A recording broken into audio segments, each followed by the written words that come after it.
তো আজ আমরা সকাল সকাল বেরিয়ে পড়ছি খেজুরের রস খাওয়ার জন্য। তো যাইতেছি খেজুরের রস খাওয়ার জন্য। রাস্তার চারিপাশে অনেকগুলো খেজুরের গাছও দেখতে পারতেছি, তো যেগুলো ওই হাড়ি বাঁধা আছে এখনও।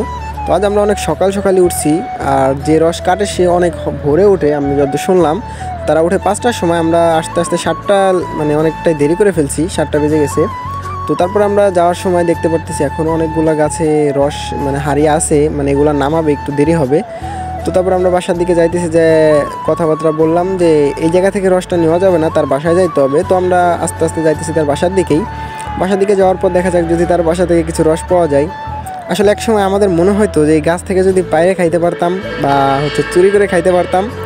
আসলে টাকা দিয়ে কিনে খাওয়া আর গাছ থেকে চুরি করে খাওয়া, এটার মধ্যে অনেকটাই তফাৎ। গাছ থেকে চুরি করে খাইলে একটু মিষ্টি বেশিই লাগে, এটা যে কোনো ক্ষেত্রে। যাই হোক, তারপরে আমরা তার বাসায় আইসি। আসার পরে এই যে অনেকগুলো কলসি আছে যে জায়গায় রস আনছে, আনার পরে তারা এই চাতাল নাকি বলে এটাকে, এটার মধ্যে ঢালছে অনেকগুলো রস।